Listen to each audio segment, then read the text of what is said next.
EPS அவர்கள் 234 தொகுதிகள்லையும் சுற்றுப்பயணம் போனார். நீங்களே அதை ரொம்ப சிலாகிச்சு கூட சொல்லியிருக்கிறீங்க. அவ்வளோ தூரம் உழைப்பை போட்டிருக்கிறாரு. அதே மாதிரி தேர்தலுக்கு முன்பு பிரச்சாரம் பயங்கரமா ஒரு அடிச்சு பண்ணாரு.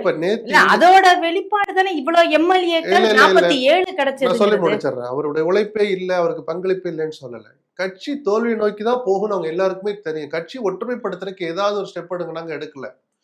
நான் திமுகவில் போய் சேர்றதுக்கு முதல் நாள் வரைக்கும் ஓபிஎஸ் பொது வெளியில பேட்டி கொடுத்தாரு. எனக்கு எந்த நிபந்தனையும் இல்லை, என்னை கட்சியில சேர்த்துங்க.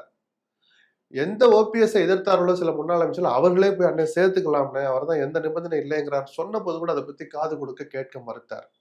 அதெல்லாம் பண்ணா விட்டு பிரச்சாரம் பண்ணலைன்னு யாருமே சொல்ல. இன்னைக்கு எங்கள் பொதுச்செயலாளர் அவர் தான், அவருடைய உழைப்பை மதிக்கிறோம், அவருடைய பிரச்சாரத்தை மதிக்கிறோம். இன்னைக்கு பேட்டி கொடுத்தது எல்லா பேப்பர்லயும் வந்திருக்கு. அவங்க யாருமே அதை மறுக்கலையே.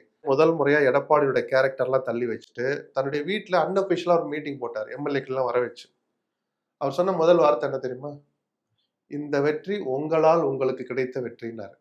ஏன்னு அவருக்கும் அந்த ஜெயிச்சவங்களுக்கும் தான் தெரியும். பண விவகாரங்கள்ல இப்ப இந்த இத்தனை பேர் ஏன் தெரியுமா கோவப்படுறாங்க?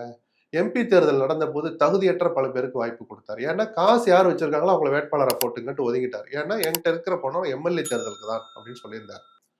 ஏதோ ரகசியம்லாம் இல்லை, ஒரு இடம் சொன்னா எல்லாருக்கும் அதெல்லாம் பரவிடும். முன்னாள் அமைச்சர்களுக்கு தெரியும் எங்க பணம் இருக்கு, எப்படி பணம் வந்துச்சுலாம். எம்எல்ஏ தேர்தல் வந்த பிறகும் பணத்தை எடுக்க மறுத்தார். மாறாக ஒரு முன்னாள் அமைச்சரையா கூப்பிட்டு நீங்க உங்க தொகுதியை பாத்துங்க, பக்கத்துல ஒரு 4-3 பாத்துங்கன்னு அவங்கவுங்க தகுதிக்கு ஏற்ற மாதிரி சொன்னார். 3 இலக்கங்களில் சில பேர்கிட்ட கேட்டு வாங்கினார். வாங்கி இவர் அக்கௌண்ட்ல போட்டுக்கல, இவரும் அதை வாங்கி 4 பேர் கொடுத்தாரே தவிர இவரிடமிருந்து இவர் எந்த பணத்தை எடுக்கல. அப்ப எம்பி எலெக்ஷன்லயும் ஒரு பதில் சொன்னார், நடக்கல. இப்ப பாத்துக்கலாம், இப்பயும் எடுக்கல. அப்ப நீங்க அந்த கட்சி பணத்தை என்னதான் பண்ணீங்கிற அந்த கோபம் ஏதோ ஒரு விஷயத்தால நடந்த கோபம் அல்ல. அப்ப அவங்க பணத்தையே போட்டு அவங்களும் 4 பேருக்கு செலவு பண்ணி அதுல 2 பேர் ஒருத்தர் ஜெயிச்சு அதுல 4 பேருமே தோல்வி தழுவிட்டுறதுனாலதான் இவர் எடுத்த உடனே அந்த வார்த்தையை சொன்னார். இந்த தடவை அந்த வார்த்தையை சொன்னார், உங்களாலதான் இந்த வெற்றி உங்களுக்கு கிடைச்சது அப்படின்னு. என் பிரச்சாரத்தை, அவருடைய பிரச்சாரம் ஒரு காரணம் தான். அவர் செய்த பிரச்சாரத்தை யாரும் குறைச்சு மதிப்பிடல, அதுக்கு ஒன்றும் வலுவே இல்லைன்னு சொல்ல. ஜெயிக்கிறதுக்கான வாய்ப்புகள்ல முன்னேற்பாடா செய்ய வேண்டிய விஷயங்களை அவர் செய்ய காது கொடுத்து கேட்க மறுத்தாருங்கிறதா. அதுக்கு நிரூபிக்கிற மாதிரி நம்ம எல்லாம் எதிர்பார்த்த மாதிரி தென் மாவட்டங்கள்ல முக்குளத்தோர் சுத்தமா விட்டு விலகி போயிட்டாங்க. அந்த கோபம் தான். அப்ப சொல்ல சொல்ல கேட்கலையே அவரு. சேலத்துல போய் பார்த்த போது அந்த சந்திப்பே நடக்கலைன்னு பொய் சொன்னார். நான் எத்தனோட நம்ம பேசியிருப்போம். அது இன்னைக்கு எல்லாம் சொல்றாங்க, நாங்க போய் பார்த்தோம். அன்னைக்கு சொல்றதுக்கு இவங்களுக்கு தைரியம் இல்லை. ஏன்னா யாராவது ஒருத்தர் தனக்கு எதிராக சொன்னா கட்சியை விட்டு நீக்கிறார். இந்த எம்எல்ஏக்கள் பதவி இருக்கிறனால இவங்களை எல்லாம் கட்சியை விட்டு நீக்கல, இல்லாட்டி கட்சியை விட்டு நீக்கி இருப்பார்.